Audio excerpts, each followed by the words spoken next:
Just stop waving it around. It ain't funny. No. Relax, more. I know it, son. Jesus Christ. God damn it! Are you okay? That don't look good. Red Dead Redemption is a harsh world. It's filled with dangerous criminals ready to draw on you at a moment's notice, rough and ready characters with dark pasts and desperate futures, as well as wildlife that'll sooner death roll you than become your new tent cover. There's been plenty of discussion around the story of Red Dead Redemption 2, its characters, its quests, and its plethora of mechanics, but I want to talk about how Red Dead 2 can actually be a relaxing game if you give it a chance to be. So far, all the quests I've experienced, be they from the main story or side missions from strangers, have been gripping, action-packed, and thoroughly enjoyable affairs, so much so that I can understand why players would want to dash from one to another as soon as they're available. But Red Dead Redemption 2 also has so much to give the amblers among us, those willing to let the interesting moments come to them instead. There's a certain enjoyable simplicity in doing pretty much nothing. Rockstar have nailed that sensation of escapism and an almost zen-like peace that few other games have mastered. The enjoyment of wandering off the beaten track, having a moment of calm to take in each element of the beautifully crafted world, is at complete odds with the rootin'-tootin' revolver shooting that drives the game's main narrative forward. But it's also become one of my favourite things to do in Red Dead. Almost like a palate cleanser after a heist or a train robbery, I found myself disappearing into mountains or forests, not to just escape Johnny Lawman, but because they're wonderful places to be. The serene and picturesque portions of the world offered valuable moments of calm in a world that is otherwise in upheaval. Moments where I could imagine Arthur forgetting about his dubious moral choices of holding up a store on a Monday, but being the noble outlaw and charity giver on a Wednesday. Going for a long fishing trip or a huge hunting session reminded me, strangely, of how Euro Truck Simulator 2 used to relax me, or how in GTA 5 I'd often find it quite calming to spend a while driving through the city, obeying traffic laws and respecting bystanders. As I discovered more of the world, I found myself spending more time taking in the amazing views from a mountain peak, appreciating the eerie swamps, or watching people go by in towns and cities. You can almost become kind of a virtual voyeur, watching life happen around you. So dense is the detail that it could be easy to forget that it exists as ones and zeros, lines of code, and pixels. Think about the term people watching, where individuals will detach from the inward focus that we all generally have and focus more on what's around them. That gives you a weirdly comforting reminder that the world doesn't revolve around you, and Rockstar have recreated that sensation in a virtual sense.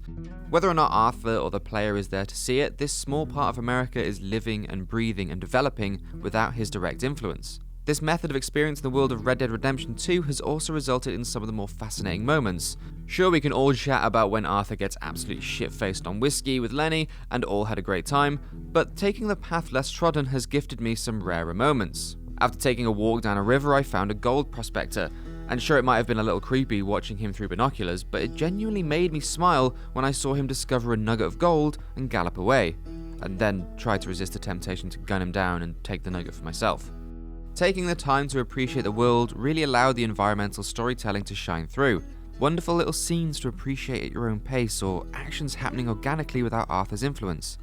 I saw some real nature be crazy shit when I saw a bear defending its kill from some wolves on a frozen lagoon, or happening upon a shack containing 2 corpses, murder weapons, and a gold nugget, the scene of 2 apparent business partners fighting for their find. Or even in a more wholesome moment, a young man stressing over his love while skipping stones into a lake, talking himself through some heavy things.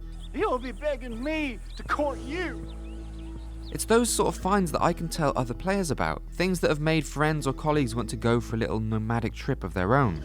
Of course, this is all helped along by the fact that the game is bloody gorgeous. Seeing light burst through a tree canopy, rain clouds forming and clearing before my eyes, an evening mist rolling into an eerie swamp, and snow and mud move before my forward stride was a joy to see. Each environment feels varied and unique, from the landscape to the colour palette, from the terrain even down to the people you see.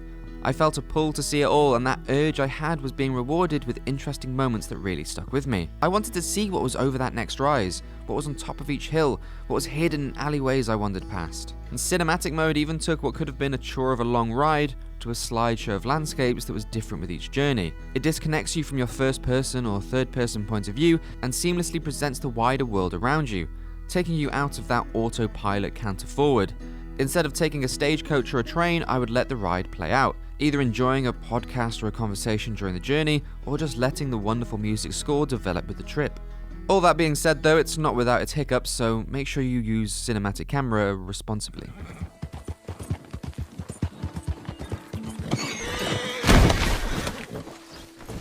I wanted to make you watching this at home think about how you're experiencing the game. Now you've bought the game, you've shed out the cash for it. If you want to dash to each story mission, that's your call and I can totally respect that. But I wanted to make a case for slowing down a little bit because there really is some cool stuff to see. While many games offer hectic moment-to-moment gameplay, it has felt so refreshing that Red Dead Redemption 2 does such a good job at subtly rewarding players for taking a slower pace. So, if you want to take my advice, I'd advise taking your foot off the gas, or your stirrups out of the horse's hip, and just go for a wander. If you don't find something cool, then I will eat my 10-gallon hat. Red Dead Redemption 2 feels very much like a slow burner that many of us will be enjoying for a while, but I would be interested to hear about how you've been taking in Rockstar's mammoth world, so please share your thoughts in the comment section below, or you can find me on Twitter, @IrregularDave. I hope you enjoyed the video, make sure to clean your guns, be nice to your horse, and I will see you in the next one.